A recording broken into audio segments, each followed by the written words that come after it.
Hello, welcome to the Katie Sassine Show, addressing the indoctrination of the nation. As always, I'm your host, Katie Sassine. And remember, as always, you can follow me on Twitter at KatieFYNTV and email me at katie@fetchernews.com. So yesterday, we had begun talking and we had, discussed the whole situation going on in Syria, how Trump struck back, how now Syria struck again, reportedly the government. So right now we are going to go into a medical video that was reported by a doctor on the scene. But first, we're going to look at the effects of sarin gas on cdc.gov just to give an idea of what these patients that we're going to briefly see in the video coming up are going through under this poisonous attack. Let's check it out. So we can see on cdc.gov what sarin is. It's a human-made chemical warfare. It's a nerve agent. It's, those are the most toxic, rapidly acting known chemical warfare agents, similar to insecticides. It was originally developed in Germany in 1938 as a pesticide. It's been around since World War II. It's clear, colorless, tasteless. It was designed to be undetectable and secretive, as a secretive, terrible way to poison people. Obviously. So how it works, it depends on the amount of sarin that the person is exposed to. Symptoms vary. Immediate signs and symptoms include runny nose, watery eyes, small pinpoint pupils, which the doctor shows in this video over and over again, drooling, excessive sweating, cough, chest tightness, rapid breathing, diarrhea, nausea, vomiting, abdominal pain, increased urination, confusion, drowsing, weak, headache, slower fast heart rate, lower high blood pressure. Even a small drop of sarin on the skin can cause sweating and muscle twitching. Now, these large doses of these patients that are these people that are being poisoned that we see as patients in the Syrian hospital have lost consciousness, they're convulsing, and they're paralyzed. The respiratory failure that it causes then leads to death. So it's terrible. No consciousness, convulsions, paralysis until death. That, my friends, is absolutely no way to go. Now, we're going to check out this video. So, this video was put on YouTube the day of the gas attacks, well, or so we think, the day that the gas attacks were done. But in this video, Dr. Shajul Islam, this is his YouTube name, Dr. Shajul, he explains that, and I don't know if this was a slip, but he said that in the video on April 4th that the gas attacks had been going on for days. So according to this video, if he's speaking correctly, and if I heard him correctly on this video, the gas attacks were occurring and things were going on before the 4th. But on the 4th, on Tuesday, we found out about them because Mr. Dr. Shajul went on YouTube and posted this video from a hospital and called on people for help. He took a time to pause out of taking care of these patients just to make this video to put on YouTube. Let's check out the first 2 minutes. This hospital is now being overwhelmed with patients that have been hit by some sort of chemical. This is not chlorine. We do not smell chlorine on this patient. This is not chlorine gas. This is not chlorine. We've seen a lot of chlorine attacks. This patient has clear pinpoint people.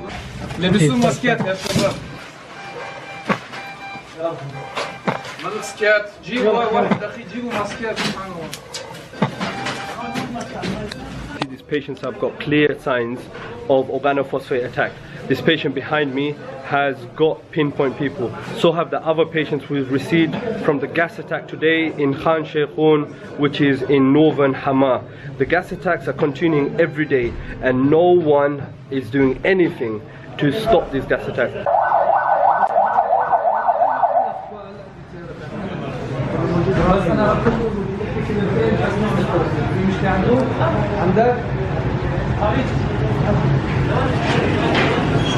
يلا يلا يلا على السريع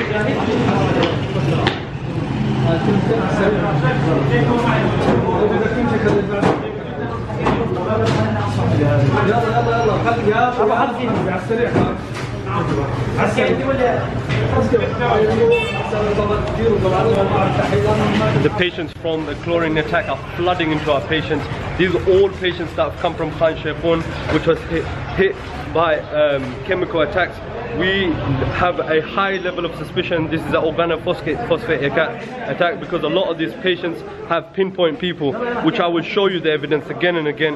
But you know what? The world doesn't care, and no one is doing anything. We urge you to put pressure on your government, put pressure on anyone to help us. Don't.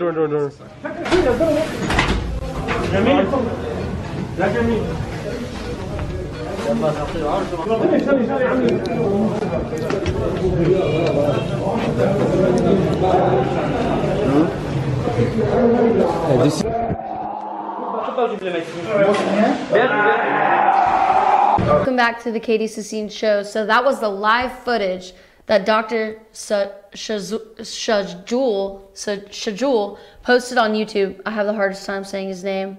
So anyway, Shajul of Syria revealed on Tuesday, April 4th. Now he exposes the gas attacks on his YouTube channel.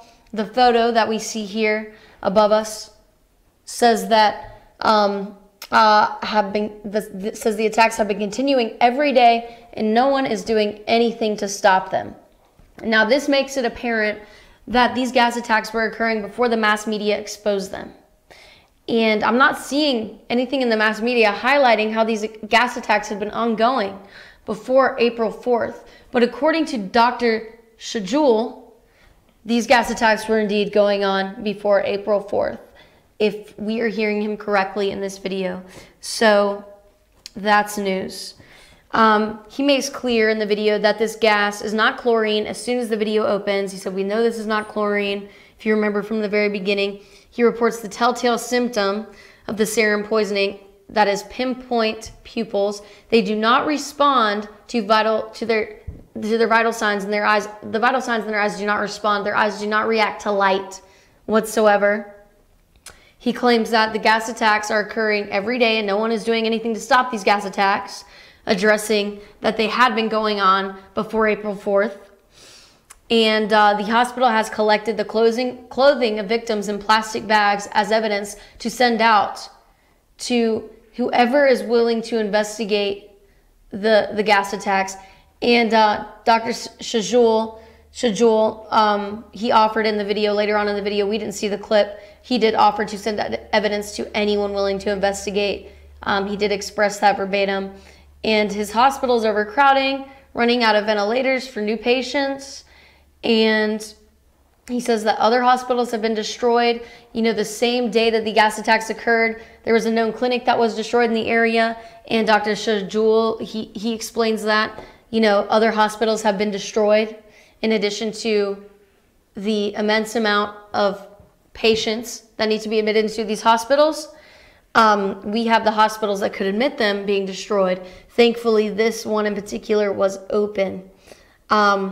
They show disturbing images also, as I stated earlier, of a 15-year-old child, and it is truly devastating. Obviously, anyone is welcome to look at the video on YouTube from Dr. Shajul Islam YouTube channel, Dr. Shajul Islam. And surprisingly, it's only got a little over 10,000 views. Which is very interesting to me.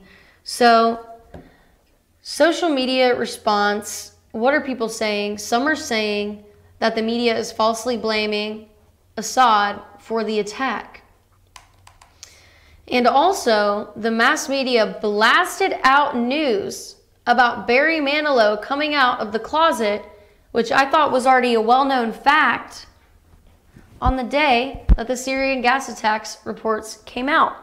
On April 4th, stopping people from going to their computers and researching more about the Syrian gas attacks, and in turn, having them research Barry Manilow coming out of the closet.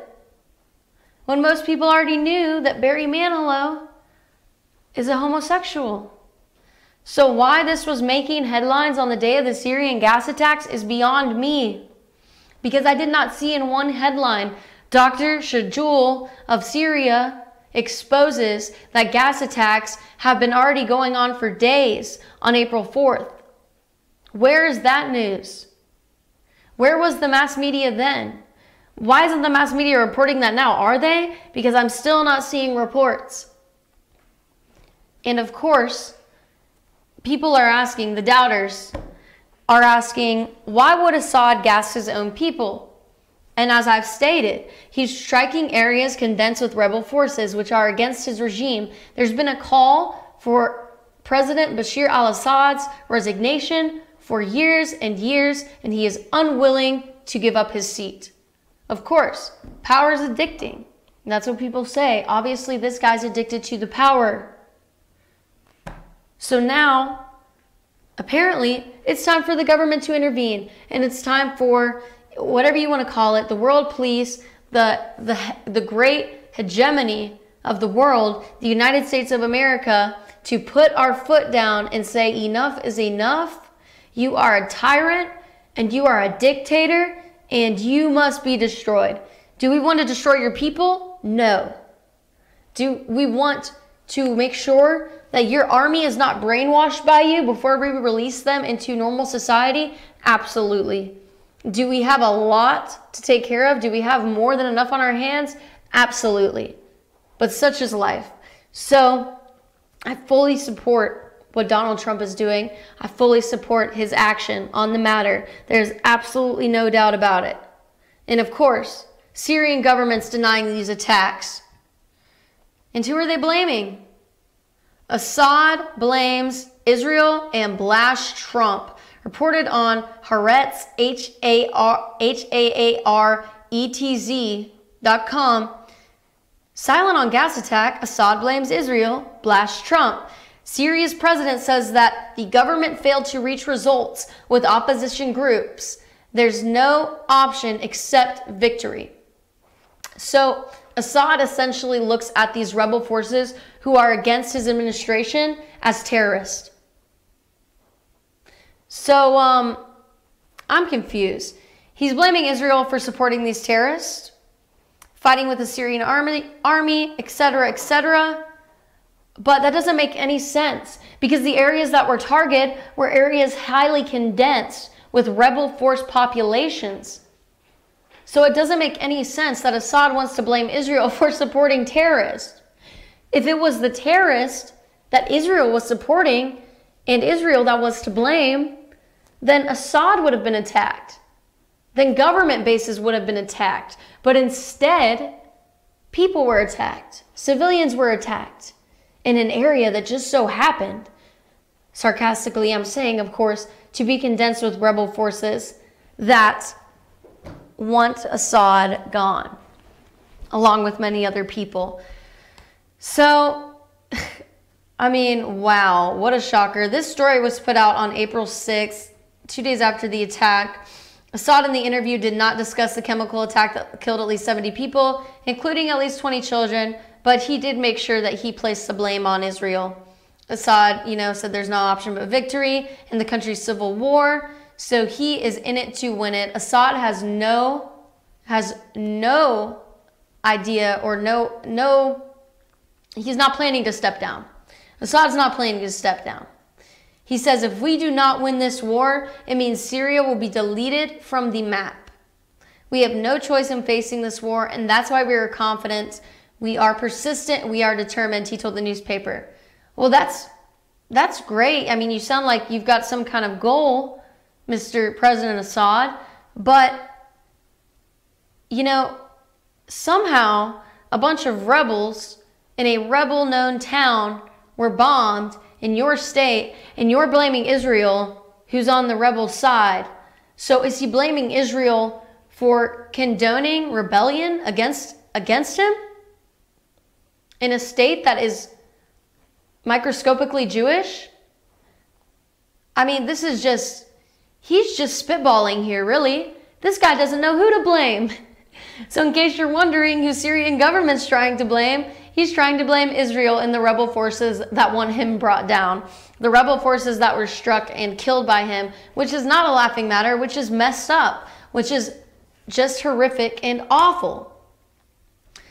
So anyway, when we return from the break, we're going to go over the basic facts of Syria, explain, the demography of their country a little bit, and a little bit of their history, go over President Bashar Al Assad's history briefly, just to give a better understanding of how this whole situation, this the biggest humanitarian crisis known today to understand why and how this is occurring.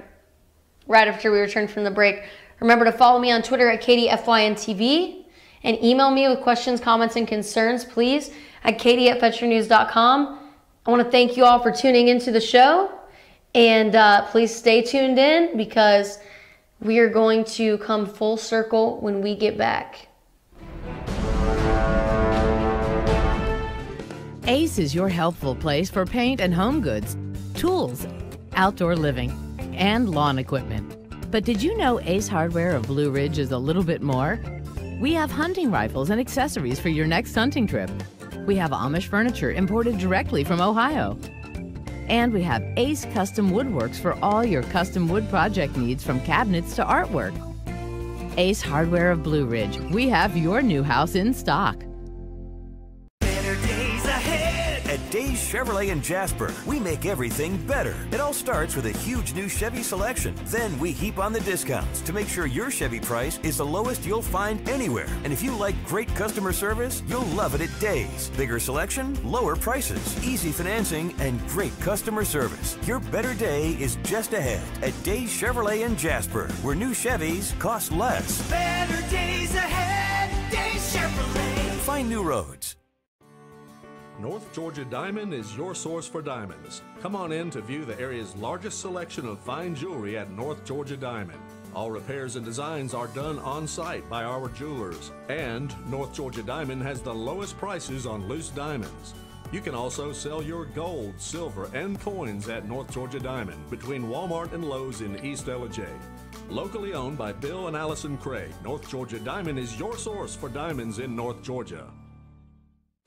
Hi, I'm Rhonda the Mattress Lady, and this is my husband Gary, owners of Mattress Overstocked in LJ next to Walmart. And we want to earn your business. From the time you walk in our door to the time we deliver your new mattress to your door, you will see the difference. Our selection and prices are the best in North Georgia, and customer service is our top priority. So y'all come on in and let us help you find the right mattress at the right price. That's Mattress Overstocked in LJ next to Walmart.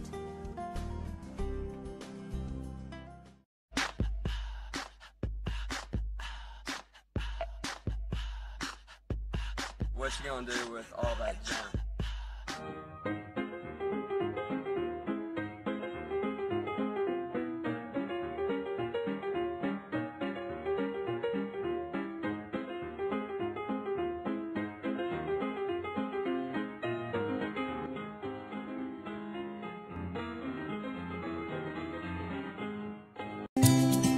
Spring is one of the best times of year to visit the North Georgia mountains. Not only do we celebrate fall apples in Gilmer County, we celebrate the blossoms of spring. The Georgia Apple Blossom Festival brings one exciting weekend to East LJ, Georgia. This free, pet-friendly event has over 50 hand-selected regional vendors offering food, art, crafts, kids' activities, and more. For more information, visit GeorgiaAppleBlossomFestival.com.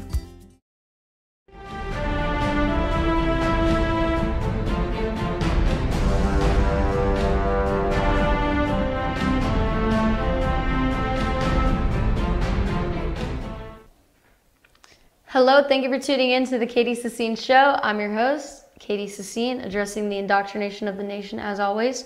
Now, we left off discussing who Assad, according to a report from hearts.com, we had seen a report and gone over a report that Assad was actually blaming Israel and the opposition forces for the occurrences going on in Syria, when in fact the opposition forces were the ones targeted in the gas attacks. So we can see the clear hypocrisy in his statements that he gave to a Croatian newspaper reported by Hearts, HAARTZ.com, if you'd like to check that out. He is calling this situation in Syria not a civil war. He is calling it a conflict between Syria and Israel. He's calling it a Syrian-Israeli war.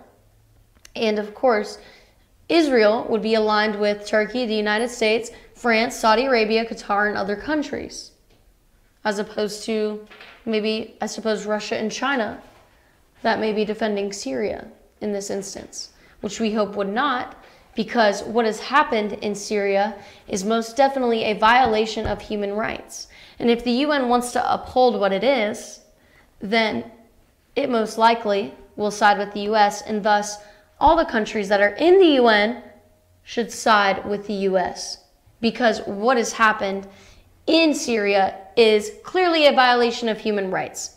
And China and Russia are both members of the United Nations. Majority of countries, except for a small few, are members of the United Nations. Majority of countries in the world. There's only a small number of countries that are not members. I think you can even count it on one hand. And I don't have the countries off the top of my head here with me because I kind of segued, but that's a situation. And so as we can see, that's a ludicrous accusation in my opinion. That's a ludicrous accusation by Syrian President Bashar Al Assad. So we're going to go over some facts about Syria to give us a better idea of how it's gotten to this situation and to make sense of it as a whole. From CIA.gov, we can see that Syria is a fairly new country. It was established in 1946 following World War II. It was united with Egypt in 1958 as the United Arab Republic, which shortly thereafter fell apart, and Syria was reestablished as the Syrian Arab Republic in 1961. The official religion is Muslim. It's 87% of their religious demographic, and that's the official religion as well of Syria. So the Muslim sects include the Sunnis, which are the majority, 74%, and Alawi, Ismaili, and Shia, 13%. There's about a 10% Christian population, including Orthodox, Sunnite, and Nestorian, and a 3% Druze population. So we've got 80% Muslim, 10% Christian, there's 97%. We have 3% Druze, which is new to me. That's spelled D-R-U-Z-E. So that means that there's a microscopic Jewish population that doesn't even amount to 1%, if anything at all. So, and of course, their president is Bashar Al Assad. So let's get to know a little bit more about President Bashar Al Assad, who's blaming this civil conflict in his country on Israel and the opposition forces that oppose his regime. President Bashar Al Assad, I've been saying Bashir, it's actually more like Bashar, a mix of the two. The pronunciation's different. So President Bashar Al Assad, he was approved by popular referendum in 2000 and again in 2007 for his second term. And his party that he aligns with is called the Arab Socialist Ba'ath Party. B-A, comma, not comma, apostrophe A-T-H. Now, I think it's Ba'ath or Ba'ath. I was kind of hesitant on the pronunciation. He is the son, and this is the kicker. This is the kicker. This is where you're like, oh, okay, it all makes sense now. He is the son of President Hafiz al-Assad, who was accredited for bringing political stability to the country of Syria. Bashar al-Assad, his son, who is now in power, that we know as the corrupt tyrant, has reportedly secured his power through relationships with the elite and wealthy. So we saw that he was elected again in 2007 for his second term, which was only 7 years after, which is a long time, only 7 years after he was elected for his first term. In the US, it takes 4 years for your term to end. So he had a 7-year term, and then he had another 7-year term, which would have ended in 2014. So I don't see an election reported after that on CIA.gov, but what I do see is that he has reportedly secured his power through his relationships with the elite and wealthy. Now, what does that tell us as the world, as world citizens? That tells us that Assad is a bad guy. He's not a good guy. He's a bad guy. He secured his power through evil means, and he is now a career politician that is just politicking for the sake of making money. And who knows who he's bought out by, who's swaying him to do whatever he is doing with his country that is causing such severe civil unrest and has made his country that he leads the most corrupt country right now. The biggest humanitarian crisis right now to date, with nearly 500,000 lives lost to his actions, basically in the opposition against him. And of course, he blames another country. He blames Israel and his opposition forces. Bear in mind, there's not even 1% of the population that's Jewish, unless Druze is a sect of Jewish, and I don't know about it. Maybe that's what I'm missing, but if it is, if that is some kind of sect of Jewish, it's still microscopic relative to the entire population. So, where we are right now, my closing statements for this argument, uprisings near Syria have led to socially and economically directed uprisings. The protests that have been going on for years there are anti-government, clearly, beginning in March 2011 in Dara, a southern province of Syria. A major protest in Syria has been a law called the emergency law.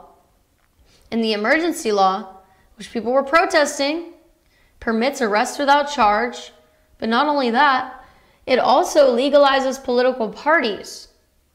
Sounds like a way to get people locked up. You're legalizing political parties, and that same exact law permits arrest without charge. That seems completely contradictory. Why would you permit arrest without charges and yet simultaneously legalize political parties? It sounds like a way for the government to tell its people, hey, you have the freedom to be whatever political party you want. But listen, if you do something we don't like, we can lock you up without charge. So if you're going to be in a political party and be politically involved, make sure that the government likes what you're doing. Because according to this emergency law, that's a situation that you're going to be dealing with. So of course people protested it. And then it was said to remove corrupt local officials. So legalizing political parties, yet permitting arrests without charge. Am I missing something here? I mean, this does not make any sense whatsoever. I mean, it's simple, logical arithmetic here. Permitting arrest without charge, legalizing political parties. So you're setting people up to get arrested. So anyway, the government repealed it after all the protests against it. And of course, it's been ongoing that the resignation of Assad is being demanded and has yet to happen. So to all the people in America who want to fire off at the handle and point the finger at Trump for causing violence and say mean things about Trump for bombing Syria and call Trump this and call Trump that for taking action, well, I have to tell them to be quiet, to kindly not say anything at all, because they don't know what they're talking about. Simply put, if you do your research, if you look up who Assad is, Bashar Al Assad, he's been in power for nearly 20 years.